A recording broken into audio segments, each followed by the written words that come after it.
To play Minecraft, but don't have a gaming computer? In this video, I'm going to show you guys the best Optifine settings to improve your FPS and reduce lag for a smoother gameplay experience. Before we get into it, I just want to say this is obviously not a definitive guide. I don't know that there is a definitive guide, but these are the settings I use on my computer to be able to record 1080p 60 frames per second gameplay for these YouTube videos, and it works really well for me, so this should be plenty sufficient for most people. And I will have my PC specs listed down in the description so you can compare them to your computer and get a feel for the kind of performance you're looking at. But without any further ado, let's get into it. So to start off, in game you're going to want to go into options, then into video settings, and this is where all of your Optifine settings can be found. You can see down here I am currently running Optifine version HD H8 Ultra. This may look different for you, it doesn't matter, but this is where I currently am. Now the first setting you're going to want to adjust is your graphics. This is obviously the most important to increasing the frame rates on a video game. Now by default this comes set to fancy, but personally I prefer to set it down to fast.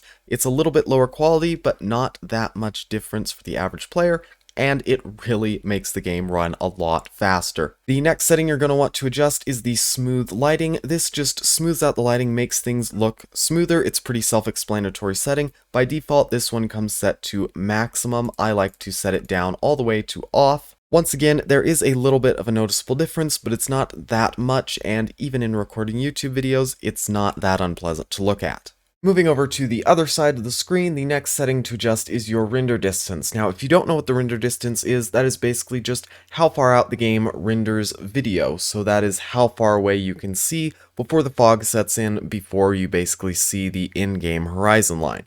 Now, this by default comes set to 8 chunks, and Optifine gives you the option to go all the way up to 48 or all the way down to 2. Personally, I like to keep this set at around 10. 2 is horribly uncomfortable, you can't even see barely in front of you, but anything like 12 or above tends to be pretty slow, so I set it at 10. You can go a little higher if you're trying to specifically see something far away, but for general gameplay, 8 to 10 is a good range to keep your render distance in. The next setting to adjust is your simulation distance. Now this is basically how far away things happen that are game mechanics, things like water flowing, redstone activating, stuff like that. And this is also by default set to 8 chunks. I personally like to turn it down to 6. Now again, you can turn it all the way down to 5 or all the way up to 32. But I find that 6 is pretty comfortable. If you're doing a lot of projects with things like chunk loaders and such, you may want it up higher, but for general gameplay, 6 chunks is plenty sufficient. And the next setting after that to adjust is your maximum frame rate. Now you can set this as high as unlimited or as low as VSync, and 5 FPS is the lowest manual setting, and 250 FPS is the highest manual setting. Now for me personally, I like to set this up to unlimited. As you can see here, unlimited is the fastest option, and this way you're able to get as much performance out of your computer as possible without limiting it or trying to push it too hard. You can sort of let it do its thing with whatever it can produce. Alright, that is the main settings page here covered. The next section we are going to go into is details. Now, when you come into details, a lot of these, some people would never even dream of turning off. A lot of them I do turn off that most people would not like, but with that said, you do not have to change any of these, but there are a handful I'm going to go over in this page that do significantly impact frame rate, at least in my case. And basically all of these have to do with things up in the sky, the first of which is clouds. I like to turn these all the way down to off. If you want to keep your clouds on, you can turn them to fast, but the default is a little bit slow. After that, you're going to go down to sky, and sky can be turned off or on. When it's off, it does look quite weird, so some people do prefer to turn this on. I record with sky on, but do turn it off when I'm doing off-camera gameplay. The next one is the sun and moon. This is another one that is a big compromise. It's not too big of a lag producer, but it is definitely faster with it off.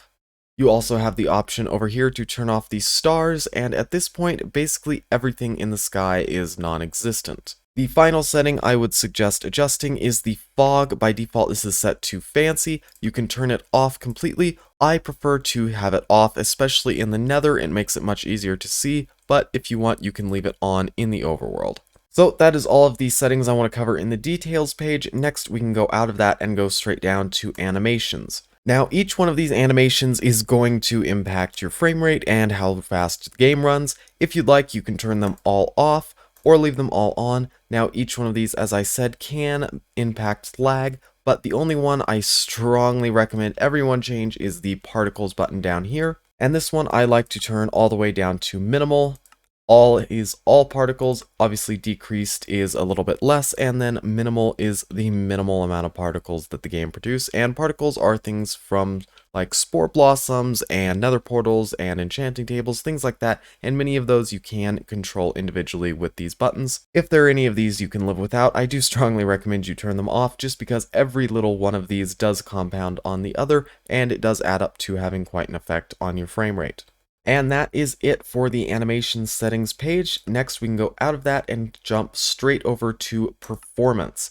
Now, a lot of these get kind of in depth, so I'm not going to go into what all of these do, but I'm going to cover the fact that I like to use render regions, smart animations, smooth FPS, fast render, and fast math. You can also turn on the smooth world, however, this one is only applicable in single player, as is the lazy chunk loading. Having it on can make the game perform a little smoother, but just be aware that lazy chunk loading and smooth world are both only available in single player mode, so if you're playing on servers, they will not work. Other than that, the chunk updates, the dynamic updates, and the chunk builder are pretty good the way they come configured default. And that is all of the settings covered. Now again, this is not a definitive guide, these are just the main settings I recommend everyone change based on my experience over the past couple of years using Optifine on my system.